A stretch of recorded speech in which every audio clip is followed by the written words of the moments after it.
नमस्कार सभी को। आप सभी का स्वागत है आपके अपने YouTube चैनल जिम्नास्टिक वाले में। दोस्तों,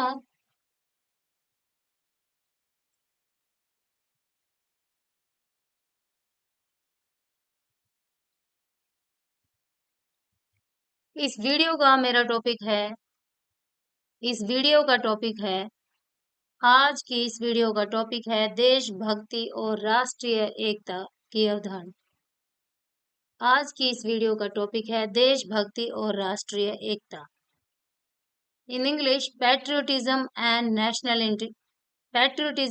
नेशनल इंटीग्रेशन।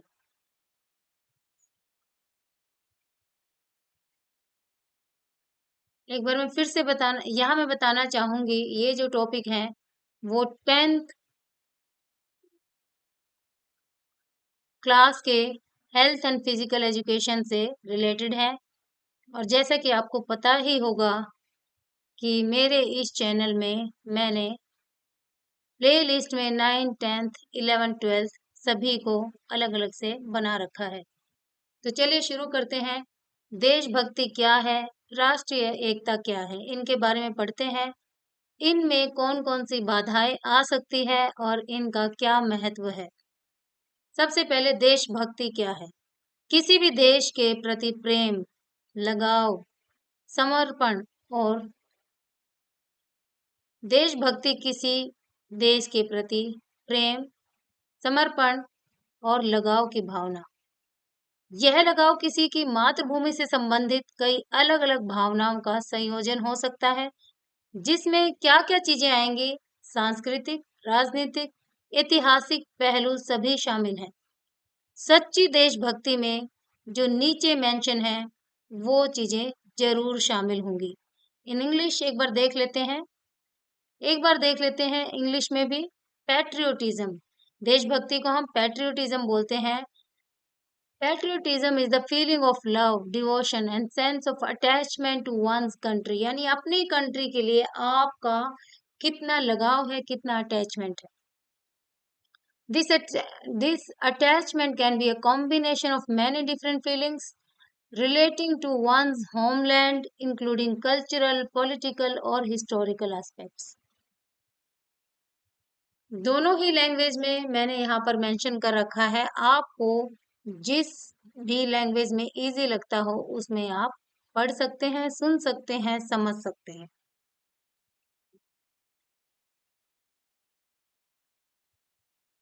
जिस भी लैंग्वेज में आपको अच्छा लगे, इंटरेस्ट आए, उसी में ही आप सुन सकते हैं, समझ सकते हैं और देख सकते हैं। देखिए, अभी मैंने बताया कि सच्ची देशभक्ति में क्या क्या शामिल है। जैसे राष्ट्रीय प्रतीकों का सम्मान। राष्ट्रीय प्रतीक यानी कि सिंबल्स कौन कौन से हैं, जिसके लिए हमें रिस्पेक्ट जिसकी हमें रिस्पेक्ट करनी चाहिए।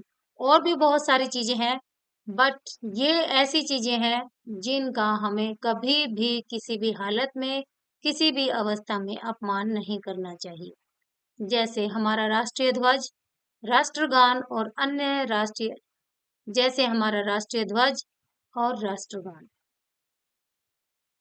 National flag and national anthem.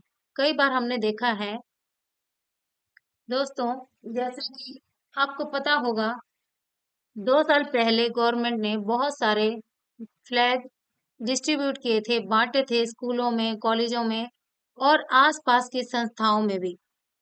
यहाँ तक कि गवर्नमेंट ने आसपास सेंटर बनाया था कि वहां से आप फ्री में अपना राष्ट्रीय झंडा, राष्ट्रीय ध्वज ले जा सकते हैं।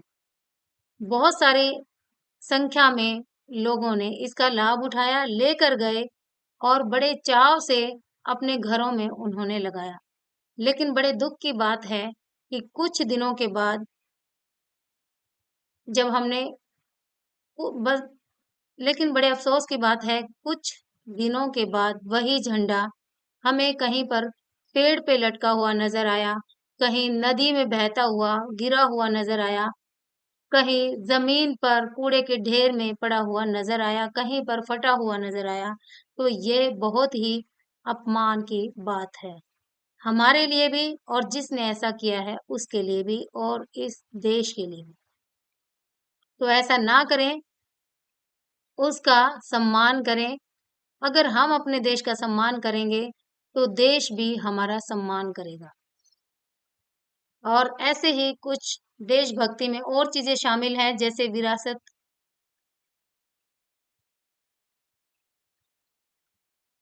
जैसे विरासत का महत्व, देश की सांस्कृतिक और ऐतिहासिक विरासत की सराहना करना और उसका संरक्षण करना, मतलब प्रिजर्व भी करना। ऐसा नहीं है केवल हम सम्मान कर रहे हैं, उसकी रक्षा भी करना, उसको प्रिजर्व भी करना, यानी कि उसको बनाए रखना।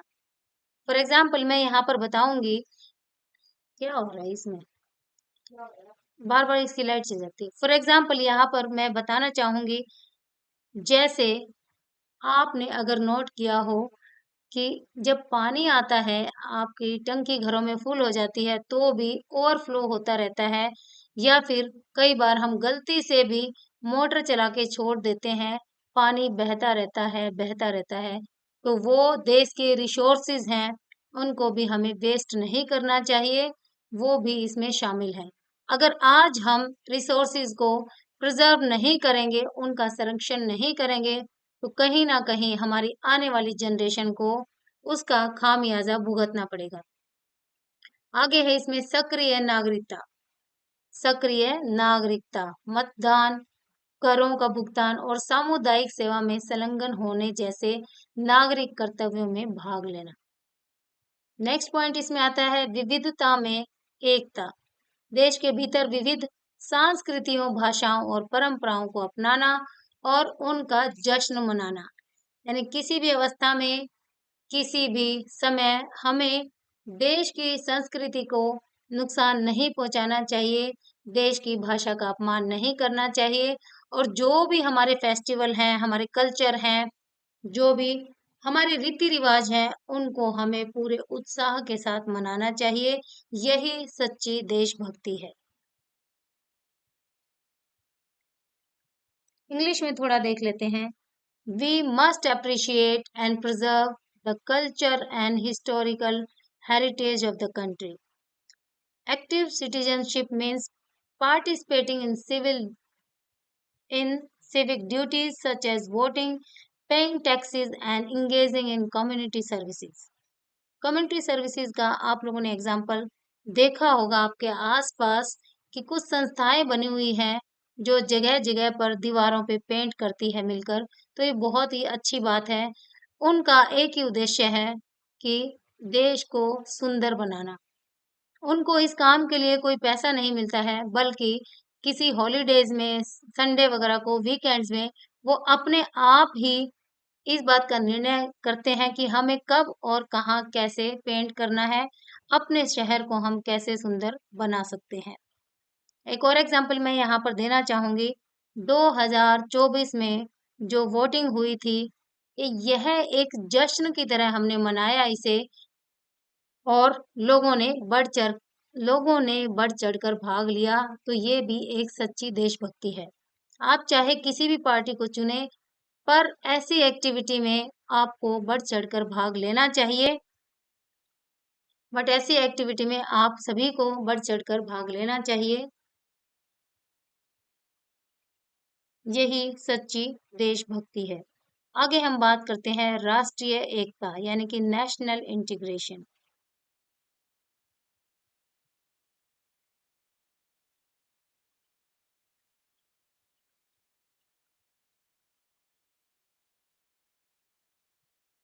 राष्ट्रीय एकता जीवन के विभिन्न क्षेत्रों के लोगों को एक साथ लाने की प्रक्रिया है, जिसमें उनके बीच एकजुटता और एकता की भावना पैदा होती है। इसमें शामिल है सामाजिक सामंजस्य, समानता और न्याय, शांति और स्थिरता। एक ऐसे समाज का निर्माण करना जहां विभिन्न सामाजिक, सांस्कृतिक और आर्थिक पृष्ठभूमि के लोग सद सब सद्भाव में एक साथ रहते हों। सभी नागरिकों के लिए समान अवसर और न्याय सुनिश्चित करना, चाहे उनकी पृष्ठभूमि कुछ भी हो। समावेशी शासन और संघर्ष समाधान के माध्यम से शांति और राजनीतिक स्थिरता को बढ़ावा देना। कहने का मतलब है किसी को भी ऊंच नीच की दृष्टि से ना देखे, सभी के लिए समानता हो, यानी कि सभी बराबर समझे जाएं और सभी को बराबर का न्याय मिले। कोई भी जाति ऊंची नीची नहीं है, सभी एक समान हो, एक समान सभी को समझा जाना चाहिए। और ऐसे कोई भी तत्व जो शांति को भंग करते हों, देश की स्थिरता में बाधा हो, उनको तुरंत पकड़वाना चाहिए, उनके खिलाफ कार्यवाही करनी चाहिए। National integration is the process of uniting people from different walks of life into a single whole, creating a sense of oneness, solidarity and unity among them. देखिए, oneness यानी एक होने की भावना उनमें हो, चाहे वो किसी भी जाति, धर्म और समुदाय से बिलोंग करते हो। Social cohesion means adjustment. People from different social, cultural and economic backgrounds live together in a harmony. एक साथ रहें और एक साथ रहते हुए अपने आप को, अपने कल्चर को, अपनी सोसाइटी को, अपनी समाज को इंजॉय करें। इक्वालिटी एंड जस्टिस, जिसके बारे में मैंने अभी बताया, यानी कि सभी को न्याय मिले, सभी बराबर हों, यही भावना होनी चाहिए। पीस एंड स्टेबिलिटी, इसके बारे में भी मैंने जस्ट अभी बताया। There should not be any conflict and we must promote peace and political stability.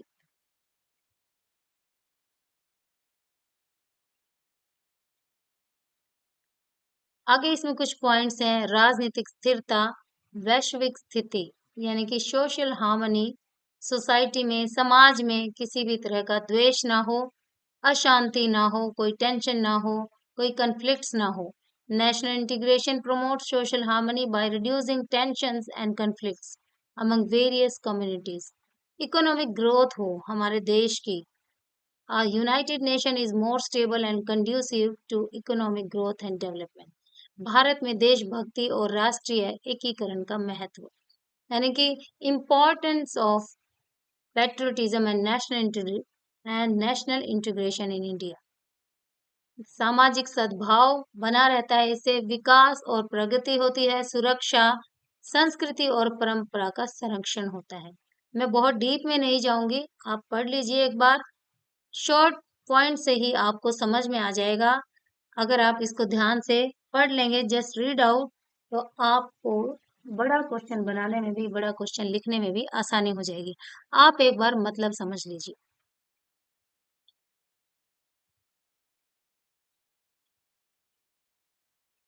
सामाजिक सद्भाव मतलब हार्मनी, कि किसी भी प्रकार की आशा, किसी भी प्रकार की अशांति ना हो, सभी में सहयोग हो, सभी एकजुट रहें। डेवलपमेंट एंड प्रोग्रेस, कोई भी पीछे ना रहे, सभी का विकास हो। यहाँ पर मैं बोलना चाहूंगी सबका साथ, सबका विकास। सिक्योरिटी, सुरक्षा, किसी को भी किसी प्रकार का देश में डर ना हो, सभी अपने आप को सुरक्षित महसूस करें। Preservation of culture and tradition, यानी संस्कृति और परंपरा का संरक्षण, किसी भी हालत में, किसी भी अवस्था में, किसी भी समय, किसी भी व्यक्ति का, समुदाय का जो अपना रहने का ढंग है, उसकी अपनी परंपरा है, संस्कृति है, उसको ठेस। सेल्फ रिस्पेक्ट, यानी सभी को सम्मान मिले, किसी के स्वाभिमान को ठेस ना पहुंचे। तो देश के लिए देशभक्ति और राष्ट्रीय एकता बहुत ही जरूरी है, बहुत महत्वपूर्ण है। भारत में देशभक्ति और राष्ट्रीय एकता के मार्ग में बाधाएं, यानी कौन कौन सी ऐसी चीजें हैं, कौन से ऐसे पॉइंट्स हैं जो देखकर हमें लग सकता है कि, यानी कौन सी ऐसे तत्व हैं, कौन से ऐसी चीजें हैं, या कौन सी ऐसी बाधाएं हैं जिससे हमारी राष्ट्रीय एकता को खतरा हो सकता है और हमारी देशभक्ति को भी कहीं न कहीं प्रॉब्लम हो सकती है। तो उसमें है धार्मिक मतभेद, यानी रिलीजियस डिफरेंसेस। अलग-अलग जो धर्म हैं, उससे हमारी देश भक्ति और हमारी राष्ट्रीय एकता को खतरा हो सकता है। जैसे कोई कहता है कि मैं मुस्लिम हूँ, मुस्लिम बनाने की कोशिश करता हो, उनको कन्वर्ट करने की कोशिश करता हो, दूसरे धर्मों को कन्वर्ट करने की कोशिश करता हो। कोई बोलता है कि मैं हिंदू हूँ, मैं क्रिश्चियन हूँ और मेरे धर्म में आओ, मेरा धर्म अच्छा है। कोई बोलता है कि मैं सिख हूँ, मेरा धर्म सबसे अच्छा है, सिख धर्म को अपनाओ। तो ये सभी बाधाएं हो सकती है। ऐसा नहीं करना चाहिए। कोई भी धर्म बुरा नहीं है, सभी धर्म अपनी जगह अच्छे हैं और कोई भी धर्म गलत शिक्षा नहीं देता, ऐसा मेरा मानना है। जातिवाद, कास्टिज्म जितना ऊंच नीच करेंगे उतना ज्यादा ही पेट्रियोटिज्म और नेशनल इंटीग्रेशन को समस्या हो सकती है, उसके रास्ते में बाधा हो सकती है। आर्थिक असमानता यानी कि इकोनॉमिक इनइक्वालिटी, कोई बहुत अमीर है, कोई बहुत गरीब है, तो ये भी एक प्रॉब्लम हो सकती है। अगर कोई गरीब है तो उसको ऊपर उठाने की, उसको उभारने की कोशिश हमें करनी चाहिए क्योंकि वो भी हमारे देश का हिस्सा है। नेक्स्ट पॉइंट है political differences. Conflicts and differences between political parties also affect national unity. राजनीतिक मतभेद, राजनीतिक दलों के बीच संघर्ष और मतभेद भी राष्ट्रीय एकता को प्रभावित करते हैं। सूचना का दुरुपयोग, मिस यूज ऑफ इंफॉर्मेशन। कई बार हम सुनते कुछ और हैं, समझते कुछ और हैं और आगे कुछ और ही बताते हैं। तो ये भी एक प्रॉब्लम हो सकती है। इसका जिम्मेदार कभी-कभी सोशल मीडिया को भी ठहराया जा सकता है कि कई बार सोशल मीडिया जो कम्युनिकेट करती है, लोगों को इन्फॉर्मेशन देती है, वो गलत भी हो सकती है या बहुत ज़्यादा बात को बढ़ा चढ़ा या बात को बहुत ज़्यादा बढ़ा चढ़ाकर भी कहा जा सकता है। तो इस चीज़ का हमें ध्यान रखना चाहिए। जब तक पूरे तथ्य हमारे सामने ना हो, प्रूव ना हो जाए, तब तक हमें किसी भी व्यक्ति, किसी भी समाज, किसी भी धर्म, किसी भी जाति के प्रति गलत नहीं करना चाहिए, नहीं समझना चाहिए।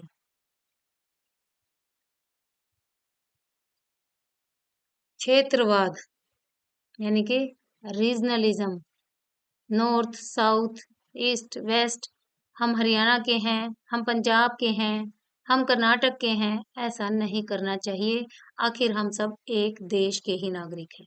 भाषा संबंधी बाधाएं यानी कि लैंग्वेज बैरियर कि मैं पंजाबी बोलूंगा, मैं मराठी बोलूंगा, तुम्हें भी मराठी बोलनी चाहिए, या फिर हम अगर गुजराती हैं और वहां पर कोई साउथ वाला आता है तो उसके साथ भेदभाव करें। ये सभी प्रॉब्लम, हमें ऐसा नहीं करना चाहिए।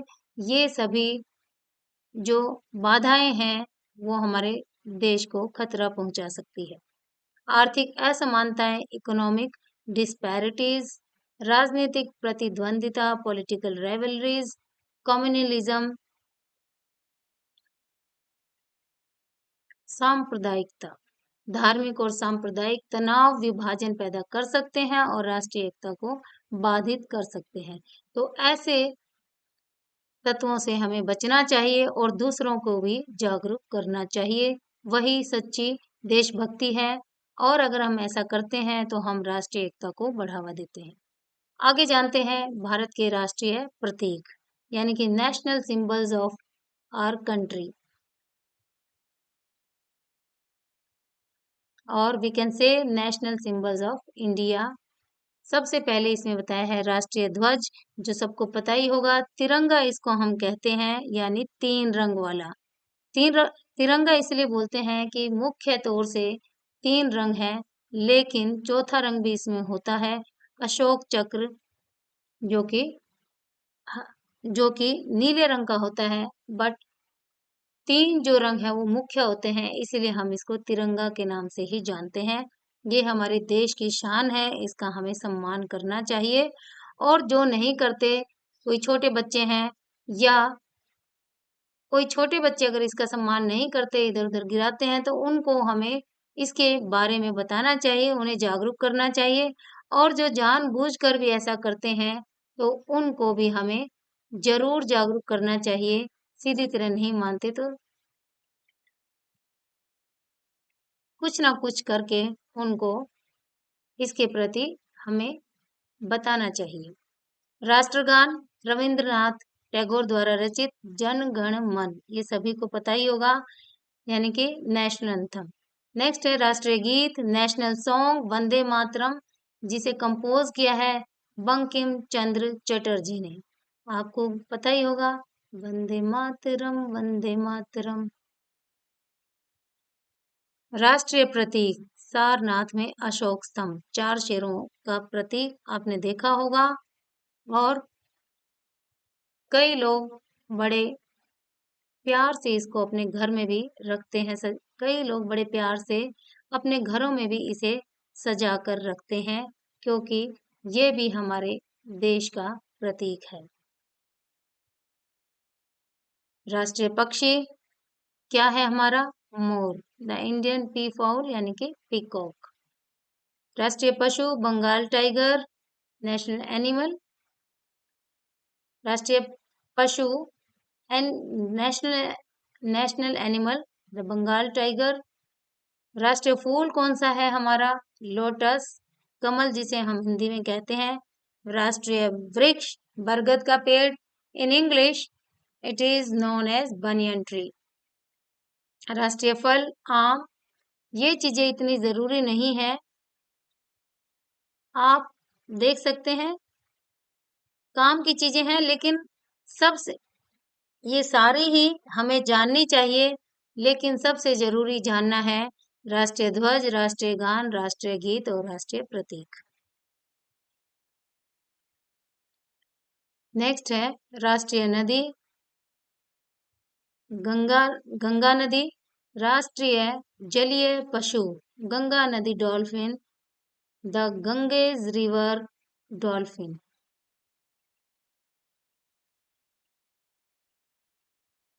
ये प्रतीक द सिंबल्स, ये प्रतीक भारत की संस्कृति, विविधता और एकता का प्रतिनिधित्व करते हैं। मतलब ये सिंबल्स ऐसे हैं जो हमें राष्ट्रीय एकता से जोड़े रखते हैं। आगे जान लेते हैं राष्ट्रीय त्योहार यानी कि national festivals. An occasion is celebrated across the country. जिन त्योहारों की, जिन फेस्टिवल्स की हम बात करने जा रहे हैं, वो सारे देश में बड़े धूमधाम से मनाए जाते हैं। सबसे पहले है गणतंत्र दिवस यानी कि Republic day. It is celebrated on 26 जनवरी और ये बड़े ही धूमधाम से मनाया जाता है। इस दिन को परेड, सांस्कृतिक कार्यक्रमों के साथ मनाया जाता है। आगे है स्वतंत्रता दिवस 15 अगस्त। स्वतंत्रता दिवस यानी कि हमारा भारत जो है वो अंग्रेजों की गुलामी से आजाद हुआ था, स्वतंत्र हुआ था। गणतंत्र दिवस यानी कि हम अपना संविधान खूब मानने लगे थे। जब हम स्वतंत्र हुए थे तब भी हमारे ऊपर कहीं ना कहीं अंग्रेजों का शासन था। डायरेक्ट नहीं था, लेकिन कहीं ना कहीं इनडायरेक्ट था। हम उनके बनाए हुए ही रूल रेगुलेशन मानते थे। लेकिन 26 जनवरी के बाद जब हम गणतंत्र हुए, यानी कि जब से हम रिपब्लिक डे, यानी कि 26 जनवरी के बाद जब से भारत का संविधान लागू हुआ, हम गणतंत्र दिवस यानी रिपब्लिक डे सेलिब्रेट करने लगे। इसका मतलब है हम अपने ही रूल रेगुलेशन मानने लगे। हमें किसी प्रकार की कोई बंदिश नहीं थी, हम पूरी तरह से स्वतंत्र आजाद हो चुके थे। Independence day is celebrated on 15th of August. On this day, India got independence from British rule. It is celebrated with flag hosting, speeches and cultural programs. Next इसमें है गांधी जयंती। गांधी जी का भी हमारी स्वतंत्रता में, आजादी में बहुत बड़ा हाथ था, बहुत बड़ा योगदान था। इसलिए हम इसलिए हम उनके जन्म दिवस यानी 2 अक्टूबर को बड़े धूमधाम से मनाते हैं। This day is celebrated and is also observed as the day of non-violence. इसे अहिंसा दिवस के रूप में भी मनाया जाता है। अगला जो फेस्टिवल है वो है महानवमी और दशहरा।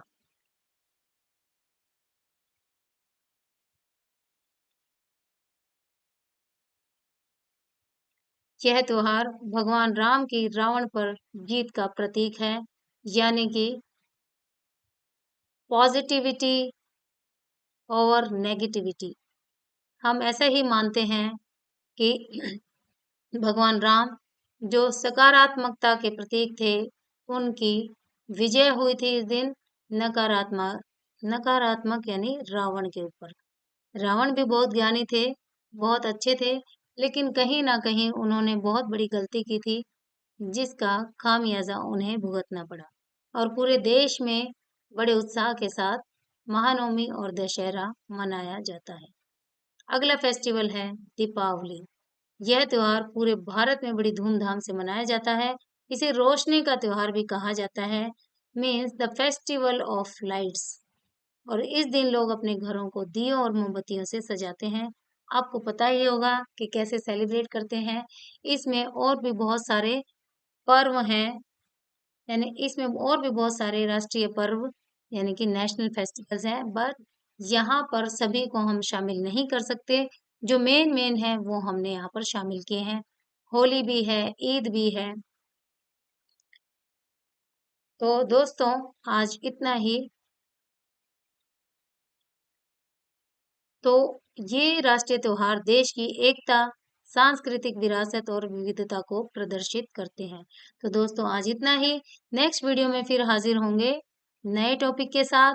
तब तक आप हमसे यूं ही जुड़े रहिए, सुनते समझते देखते रहिए और अपनी हेल्थ का ख्याल रखिए। Bye bye.